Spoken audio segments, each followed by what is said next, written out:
আসসালামু আলাইকুম। সকাল ৯টা বেজে ৩০ মিনিট। আজ বুধবার। বাংলাদেশ বেতার কক্সবাজার স্থানীয় খবরে স্বাগত জানাচ্ছি কে এম সানাউল হক। ত্রয়োদশ জাতীয় সংসদ নির্বাচনকে সামনে রেখে দেশের চূড়ান্ত ভোটার তালিকা প্রকাশ করেছে নির্বাচন কমিশন ইসি। নতুন তালিকা অনুযায়ী বর্তমানে দেশে মোট ভোটার সংখ্যা দাঁড়িয়েছে ১২,৭৬,৯৫,১৮৩ জন। ইসির তথ্য অনুযায়ী মোট ভোটারের মধ্যে পুরুষ ৬,৪৮,১৪,৯০৭ জন, নারী ৬,২৮,৭৯,০৪২ জন এবং তৃতীয় লিঙ্গের ভোটার ১,২৩৪ জন। মঙ্গলবার রাজধানীর আগারগাঁওয়ে নির্বাচন ভবনে এক ব্রিফিংয়ে ইসি সচিবালয়ের সচিব আক্তার আহমেদ এ চূড়ান্ত ভোটার তালিকা প্রকাশ করেন। সচিব বলেন, ৩১ অক্টোবর পর্যন্ত যাদের বয়স ১৮ হয়েছে তাদের সবাইকে অন্তর্ভুক্ত করে ভোটার তালিকা হালনাগাদ করা হয়েছে। এর আগে ২ নভেম্বর প্রকাশিত খসড়া তালিকায় মোট ভোটার ছিল ১২,৭৬,১২,৩৮৪ জন। এদিকে ত্রয়োদশ জাতীয় সংসদ নির্বাচনে প্রবাসী বাংলাদেশি ভোটাররা প্রথমবারের মতো পোস্টাল ব্যালটে ভোট দেওয়ার সুযোগ পাচ্ছেন। তাদের ভোটদানের জন্য চালু হয়েছে mobile application postal vote BD, যার মাধ্যমে প্রবাসীদের পাশাপাশি নির্বাচনী দায়িত্বে নিয়োজিত ব্যক্তিরাও পোস্টাল ব্যালটে ভোট দিতে পারবেন। আজ থেকেই অ্যাপটিতে ভোটদানের নিবন্ধন শুরু করতে পারবেন সংশ্লিষ্ট ভোটাররা। মঙ্গলবার সন্ধ্যায় রাজধানীর আগারগাঁওয়ে নির্বাচন ভবন মিলনায়তনে অ্যাপটির আনুষ্ঠানিক উদ্বোধন করেন প্রধান নির্বাচন কমিশনার সিসি A M M Nasir Uddin.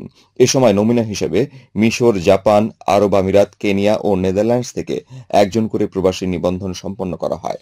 App উদ্বোধন করে সিইসি বলেন, পোস্টাল ভোট বিডি অ্যাপ গণতন্ত্রের ইতিহাসে এক অনন্য সংযোজন। পোস্টাল ভোট বিডি অ্যাপের মাধ্যমে বিশ্বের বিভিন্ন অঞ্চলে ৫ দিন করে নিবন্ধনের সময় বেঁধে দিচ্ছে নির্বাচন কমিশন। বুধবার থেকে শুরু হয়ে আগামী ১৮ ডিসেম্বর পর্যন্ত বিভিন্ন অঞ্চলের দেশগুলোর প্রবাসীরা নিবন্ধনের সুযোগ পাবেন। এছাড়া দেশের ভেতরে নির্বাচনী কাজে নিয়োজিত ব্যক্তি, নিজ ভোটার এলাকার বাইরে কর্মরত সরকারি চাকরিজীবীরা এবং আইনি হেফাজতে থাকা ভোটাররা এই আইটি সাপোর্টেড পোস্টাল ব্যালটের মাধ্যমে ভোট দিতে পারবেন। ভোট দিতে আগ্রহীদের নিবন্ধন করতে হবে ১৯ ডিসেম্বর থেকে ২৩ ডিসেম্বরের মধ্যে। বাদ পড়া প্রবাসীরাও এ সময় নিবন্ধন করতে পারবেন। দুর্যোগ ব্যবস্থাপনা ও ত্রাণ মন্ত্রণালয়ের অতিরিক্ত সচিব কে এম আব্দুল ওয়াদুদ বলেছেন, বাংলাদেশে বর্তমানে ৮০ লাখ স্বেচ্ছাসেবক রয়েছেন, যারা দেশের নানা দুর্যোগ সহ বিভিন্ন সময় মানুষের পাশে দাঁড়িয়ে সহযোগিতা করে থাকেন। তাদের জন্য জেলা ভিত্তিক অর্থ বরাদ্দ বাড়ানো হচ্ছে। তিনি বলেন, দুর্যোগকালীন সময়ের এসব স্বেচ্ছাসেবকদের জন্য আরও নানা রকম সরঞ্জাম ও প্রযুক্তি বাড়ানো গেলে দুর্যোগকালীন ক্ষয়ক্ষতি আরও কমানো যাবে। তার জন্য জেলাভিত্তিক ১০০ কোটি টাকার অর্থ সংগ্রহের প্রক্রিয়া শুরু করেছে সরকার। মঙ্গলবার কক্সবাজার শহরের একটি হোটেলের সম্মেলন কক্ষে দিনব্যাপী ভূমিধস বিষয়ক স্বেচ্ছাসেবক মডেল ও মহড়া শীর্ষক জাতীয় পর্যায়ের কর্মশালায় প্রধান অতিথির বক্তব্যে তিনি এসব কথা বলেন। বেসরকারি সংস্থা কারিতাস বাংলাদেশ আয়োজিত কর্মশালায় সভাপতিত্ব করেন সংস্থাটির পরিচালক অপূর্ব রং। এ সময় দুর্যোগ ব্যবস্থাপনা ও ত্রাণ মন্ত্রণালয়ের যুগ্ম সচিব মোহাম্মদ রাসেল সাবরিন, বাংলাদেশ আবহাওয়া অধিদপ্তরের পরিচালক মোহাম্মদ মুমিনুল ইসলাম সহ অন্যান্যরা বক্তব্য রাখেন।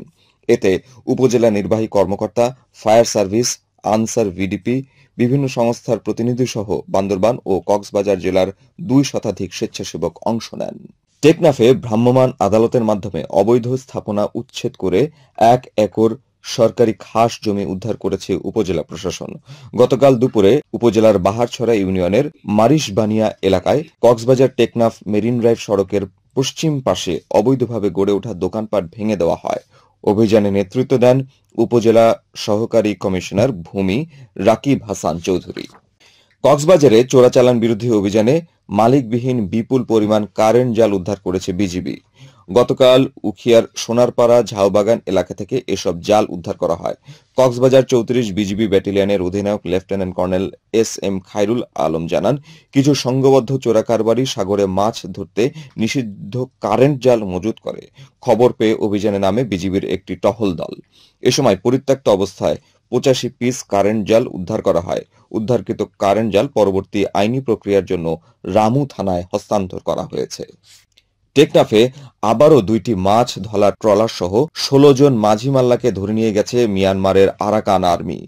গতকাল সাগর থেকে মাছ আহরণ শেষে ফেরার পথে সেন্ট মার্টিনের পূর্ব দিকে বঙ্গোপসাগরে এই ঘটনা ঘটে। পৌরসভার কাউখালী ঘাটের ফিশিং বোট মালিক সমিতির সভাপতি মোহাম্মদ শাহাদাত হোসেন এ তথ্য নিশ্চিত করেছেন।